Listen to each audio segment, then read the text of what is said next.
You know that feeling when you know a fact, but you don't really get it? Like it hasn't clicked deep down?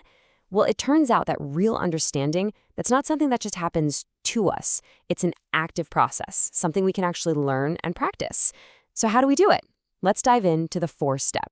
Hear, see, do, teach. That's it. That's our roadmap. It sounds so simple, right? But this little phrase is an incredibly powerful framework. It takes this big, fuzzy idea of understanding and turns it into something we can actually do. So let's walk through it step by step, starting right at the beginning. Okay, so step 1, truly hear. And notice what it doesn't say. It doesn't say speak or figure it out. Nope. The absolute foundation of all understanding starts with listening. It's about opening yourself up and just receiving. I love this idea from the writer Jean Cocteau. He called life a horizontal fall. Isn't that a great image? We're just constantly rushing forward, headlong into the next thing. And in that mad dash, truly hearing something, well, that can't be a passive thing. It has to be a choice. It's about deliberately hitting the brakes, just for a second, to actually catch what the world is trying to tell you before it all just blurs by. And that really forces us to ask ourselves a pretty fundamental question, right? When we walk into a room or a conversation, what's our mode? Are we in broadcast mode, just waiting for our turn to talk and show everyone how smart we are? Or are we in receive mode, showing up to find out what amazing things other people have to say? Because let's be honest, you can't hear anything if your own mic is on full blast. All right, so once we've started truly hearing things, we can move on to step 2, clearly see. Think of it like this. Hearing gives you the individual notes, but seeing is when you start to recognize the melody. It's all about connecting the dots and seeing the bigger patterns. Seth Godin has this fantastic way of explaining what it means to see clearly. He says it's not really about your eyesight, it's about your perspective. He talks about these 2 circles that define our world. The circle of us, who we care about, and the circle of now, when we care about. And he says maturity is simply the process of making those 2 circles bigger. And if you want a mind-blowing example of that, just look at the Iroquois Confederacy. For every major decision they made, they would consider the impact it would have 7 generations from now. I mean, can you even imagine?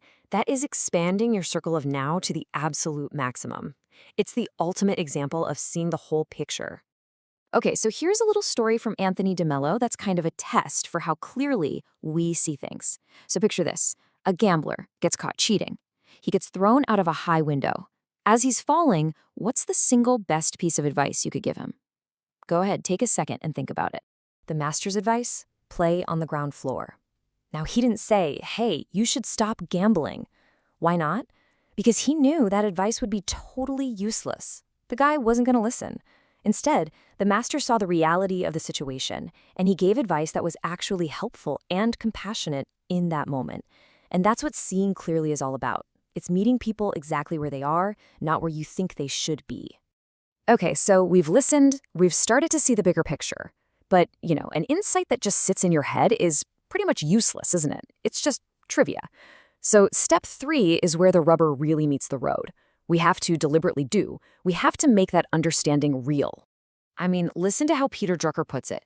He says the best plan is just a good intention unless it degenerates into work. I love that word, degenerates.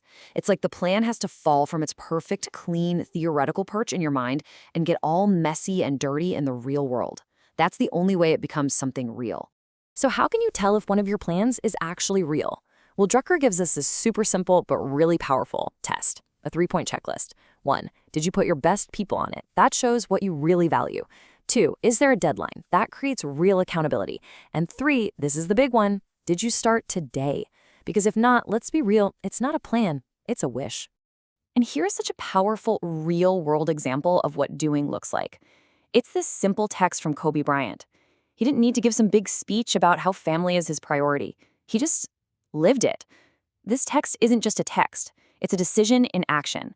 In that one moment, he was turning the value of being a good father from an idea into something concrete and real. And this question from the legendary coach John Wooden just hits so hard. If you don't have time to do it right, when will you have time to do it over? Oof. It just cuts right to the heart of it, doesn't it? Doing isn't about just being busy. It's about being intentional. It forces us to face the fact that we don't have unlimited time. The time to act on what you understand, it's always now. Always. Which brings us to our fourth and final step. And honestly, this might be the most important one of all. To generously teach. This is where we take everything we've understood for ourselves and we give it away. We make it bigger than us. We expand the circle. There's this amazing image from the Shawnee leader Tecumseh. He'd show how a single twig breaks so easily, right? A single piece of knowledge, one person, can be fragile. But when you bundle those twigs together, they become incredibly strong. That's what teaching does. When we share what we've learned, we're bundling ourselves together, creating a collective strength that is so much harder to break. And we have to remember, teaching isn't just something that happens in a classroom with a chalkboard. Not at all. Teaching is the example you set every single day. It's that text message from a father. It's a smile you give to a stranger. It's preparing people for the world as it is, not some perfect version of it. Teaching is what we pass on through our actions, big and small. And that leads to this quote from Paulo Coelho that's just both humbling and incredibly empowering at the same time.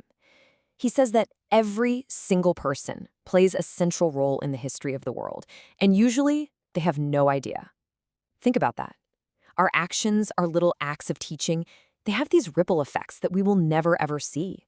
We're all part of a much bigger story.